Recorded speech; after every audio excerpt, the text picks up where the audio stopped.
मेरा तो कोई दिन और कोई घंटा ऐसे नहीं गुजरता जिसमें मेरे दोस्त ये ना कहते हैं तुम्हारी तो नौकरी चली जाएगी।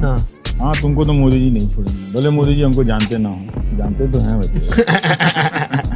हमको नहीं जाने तो किसको जाने, हमको नहीं जाने तो किसको जाने।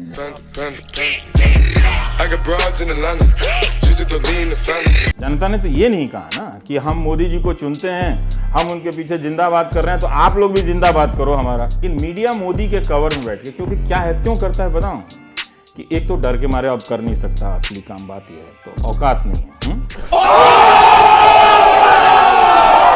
नंबर 1। दूसरा ये है कि लो कॉस्ट चमचागिरी का फॉर्मूला है, मोदी मोदी करते रहो, उनका जो भी एजेंडा है उसको लेकर रोज शाम को बैठ के उस पर करते रहो, तो उसमें चवन्नी खर्च नहीं होता, ऐड वही मिल रहा है, कमाई वही हो रही है। तो एक एंकर बैठना है, 2 दिल्ली के फालतू लोग हैं जिनको शाम में काम नहीं है, वो आके झगड़ा करते हैं। एक एंकर आएगा तो चीख रहा है, चिल्ला रहा है, लगता गिरता गिरता वहां कूद जाएगा। अगर आप अपने बच्चे को फीस देकर बर्बाद होते देखना चाहते हैं तो बिहार के BN Mandal university, Magadh university, BR Ambedkar Bihar university, Jayaprakash Narayan university में तुरंत भेज दीजिए। वहाँ 3 साल का BA 5 से 7 साल में कराए जाने का फॉर्मूला पेटेंट हुआ है ट्रंप के यहाँ। नौजवान कॉलेज से निकलेगा ही नहीं तो बेरोजगार होकर बाहर घूमेगा कहाँ। अरे अलते में भलते में राफे कवाली, सब शाने खड़े ले, कोई नहीं देता ताली। उनको लगता है कि आप विपक्ष की भूमिका में है, जिस तरीके से आप सरकार पर हमला बोलते हैं। मैं जिस भी भूमिका में हूँ, वैसे तो ज्यादातर मीडिया को उसी भूमिका में होना चाहिए था। और जो सरकार में है उससे सवाल पूछते कहते हैं आप एक पक्षी हैं, और किससे सवाल पूछें? क्या 2 प्रधानमंत्री हैं इस देश में? नहीं ना, एक ही है ना। अब मैं कहता हूँ कि भाई मोदी जी आप रविश विरोधी क्यों हैं? वो इस तरह से हैं कि 2 साल से आपने मेरे कार्यक्रम में प्रवक्ताओं को भेजना बंद कर दिया है। आपकी पार्टी के लोग 2014 तक क्यों तारीफ करते थे? आप 14 तक तो आप मुझे SMS करते थे, दिन रात मुझे कहते थे कि आप हफ्ते में तो एक दिन बुलाइए, आपके शो में आना बड़ी बात होती है। तो बीजेपी से पूछना चाहिए कि भाई क्या वजह है? क्या आप मुझसे घृणा करते हैं, या आपको सचमुच आपकी हालत खराब हो जाती है मेरे सामने आने में?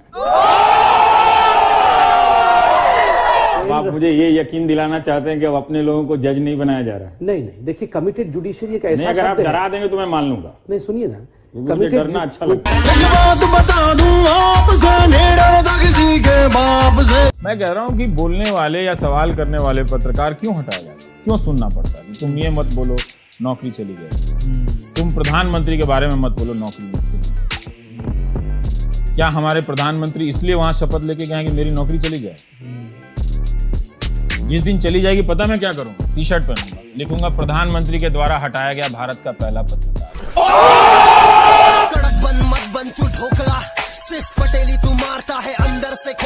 सरकार को अगर क्वेश्चन करने की जो बातें, अब अचानक सारी सूचनाएं गायब करके कह रहे हैं कि बताइए भ्रष्टाचार के आरोप कहाँ हैं? किसी पत्रकार में हिम्मत है?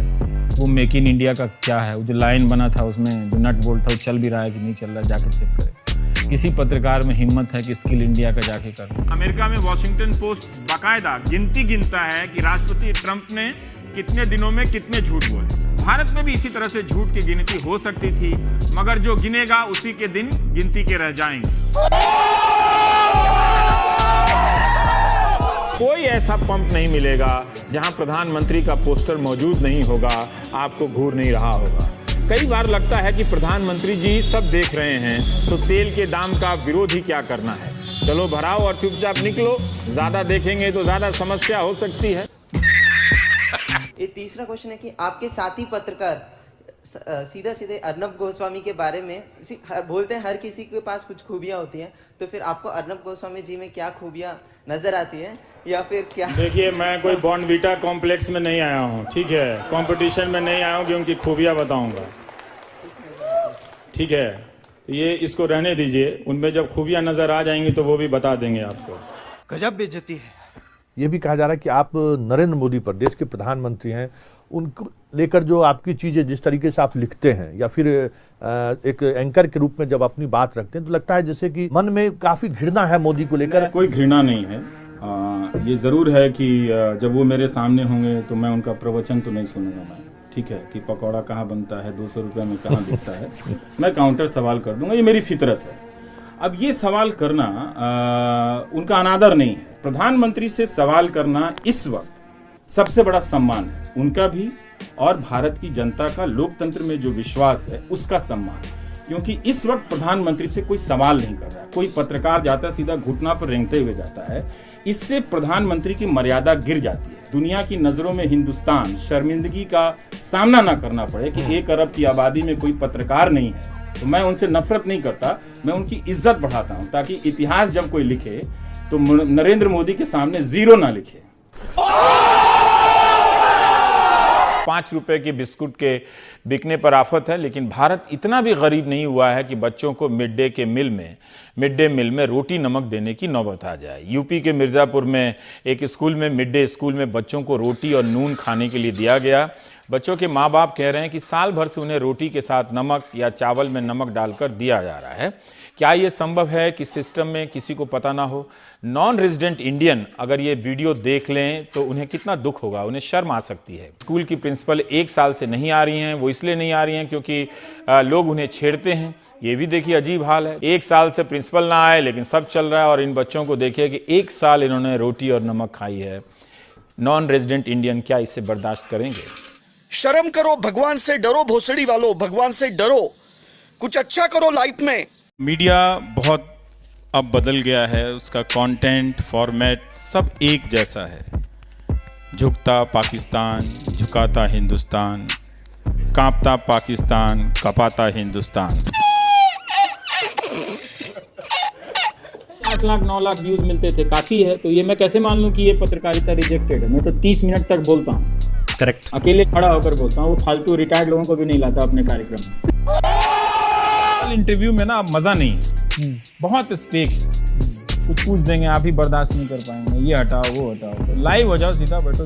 वैसे भी आप 3 घंटा भाषण देते हैं तो 3 घंटा इंटरव्यू भी, इसमें ऐसा थोड़ी है कि आपके पास समय नहीं है। जितना रैली में आपने भाषण दिए हैं और आने जाने का समय जोड़ लिया जाए तो समझ में नहीं आया कि काम कब किया। हमारा काम था इंफॉर्मेशन देना, सरकार से सवाल करना, नागरिक को कबीर बनाना हमारा काम था और संत रविदास बनाना हमारा काम था। हम नागरिक को भक्त बना रहे हैं। जो लोग मुझे कहते हैं कि मैं नेगेटिव हूँ, दरअसल वो बर्दाश्त नहीं कर पाते। कहते हैं एक और झूठ पकड़ लिया। ओ गॉड, जेब में था चिल्लर, साथ वाले किल्लर, काम करे कांड वाले, लाइव बेड़ा थ्रिलर। हाँ, उसका कोई राजनीतिक असर नहीं है तो मैं उसके लिए थोड़ी बनाता हूँ। मैं तो कहता हूँ कि 20 साल बाद समझ में आएगी, जब आपकी नौकरी चली जाएगी, बर्बाद हो जाएंगे। लौड़ा का सरकार है यहाँ वहाँ पे। रवीश जी जो है हमारे पार्टी के ऊपर, नहीं सुन लिया मैंने, अभी आता हूँ, थोड़ा फोन करवाइए। अभी आता हूँ। वो संबित जी की आवाज कट गई, ठीक है। जरूरत क्या थी जो अभी 1 महीने की नहीं रवीश जी, मुझे एक ऑब्जेक्शन है, बार-बार मेरे फोन लाइन को काट दिया जा रहा है और आपका अरे संबित भाई, आप भी जानते हैं टीवी में कट जाता है, गजब है भाई। ड्रामा का भी एक लिमिट होता है संबित भाई, आप जानते हैं अच्छी तरीके से। नहीं, ड्रामा का लिमिट नहीं है। ड्रामा कर रहे हैं आप, और क्या कर रहे हैं? आपको पता है कि टेलीविजन में सिग्नल कट जाता है, आप काट दिया जा रहा है, और कोई मुझे काम नहीं है कि हम आपको काट दे रहे हैं। गजब हाल है। बोलिए ना, 5 मिनट बोलिए आप। हो रहा है, आप जानते हैं अच्छी तरह से, हमको और कोई काम नहीं है क्या? सवाल पूछा जाता है और हर बार आप जवाब दीजिए। आपका कट गया तो आप लगाइए ना साहब, आपके पास जवाब नहीं है क्या? आप इतनी बड़ी पार्टी हैं, 70-75 प्रवक्ता हैं आपके, आपको कौन लाइन काट लेगा? गजब बात करते हैं। भोसड़ी के, अब तो सच बोल दे, भोसड़ी के। वो जीत गया तो इसका मतलब क्या हम क्वेश्चन नहीं करें क्या? तो अब मोदी जी के जीतने से ट्रैफिक जाम खत्म हो गया क्या? हम ट्रैफिक जाम पे तो गुस्सा जाहिर करेंगे ना कि अभी तक नहीं खत्म। जी का उससे मिलना और प्रियंका गांधी का उससे मिलना दोनों गलत है या दोनों सही है? फर्क है, दोनों में फर्क है। आप फर्क करेंगे उनके रिश्तेदारियों से करेंगे? सुषमा स्वराज की क्या रिश्तेदारी हो गई? फिर आप एक्सेप्ट कर रहे हैं कि उनके नहीं, सुषमा जी जब फॉरेन मिनिस्टर के बतौर फॉरेन मिनिस्टर बतौर फॉरेन मिनिस्टर गए थे तो स्वाभाविक रूप से जब 100 लोग वहां आए और बारी बारी सब मिल रहे थे तो इनको भी मना नहीं है। क्योंकि वो हमारे देश के भगोड़े हैं, वहां तो भगोड़े नहीं है। कुछ कन्विंसिंग लग नहीं रहा संबित भाई, आके मिल गए, जम नहीं रहा, गांधी पर मजा नहीं आ रहा है। टेलीविजन अभी माँ बहन की गालियों पर नहीं आया है, लेकिन वो आपको एंटी नेशनल बोल के दरअसल उन्हीं गालियों की जगह पे वो आपके लिए एंटी नेशनल का इस्तेमाल कर रहा है। इन्होंने एक बड़ी जमात तो तैयार कर ली है जिसको अनदेखा नहीं किया जा सकता है। वो जमात है, उसको हारने से नहीं मिटने वाली है, न जीतने से ख़त्म होने वाली है। पर वो जमात हमारे बीच में है कि जब आप सवाल पूछें सरकार से तो पहला सवाल आता है कि आप कांग्रेस के एजेंट हैं, दूसरा सवाल आता है कि आप कम्युनिस्ट हैं, फिर कहा जाता है कि आप नक्सल हैं, फिर कहा जाता है कि आप अर्बन नक्सल हैं, फिर कहा जाता है कि आप एंटी हिंदू हैं, फिर कहा जाता है आप प्रो मुस्लिम हैं, फिर कहा जाता है कि आप एंटी मोदी हैं। इस सज्जन को क्या तकलीफ है भाई? क्या तकलीफ है इनको? अपनी समझदारी के हासिल किए हुए वर्षों में हिंदी, अंग्रेजी और दूसरी भाषाओं की मीडिया का फर्क इस कदर मिटता हुआ हमने नहीं देखा था। इन सब का ये अब सब बराबर हैं। ये और बात है कि इनका लीडर अंग्रेजी वाला है, ये और बात है कि उसका भी सुप्रीम लीडर हिंदी वाला है। आए हैं ये जो कॉरिडोर की बात हो रही है, जिसके बारे में माननीय प्रधानमंत्री ने शायद ऐसा कहा था कि उन्होंने काशी को मुक्त करा दिया है, तो ये बहुत अच्छी बात है कि लोग मुक्ति के लिए काशी आते हैं और उन्होंने काशी को मुक्ति दिलाई। प्रधानमंत्री से रिक्वेस्ट कीजिए कि वो इस तरह के लोगों को फॉलो ना करें। कोई नहीं मिलता उनको हिंदुस्तान में तो मुझे फॉलो कर लें। मैं उन्हें आश्वासन देता हूं कि बहुत आदर से आलोचना करूंगा। उनको कभी भी अब ऐसा नहीं लगेगा कि मैंने उनका अपमान किया है। बहुत अच्छी कविताएं सुनाऊंगा, हिंदू धर्म के बहुत सारे श्लोक सुनाऊंगा उनको लगेगा नहीं कि वो एक ऐसे हिंदुस्तान में है जहां उनकी कोई कदर नहीं करता।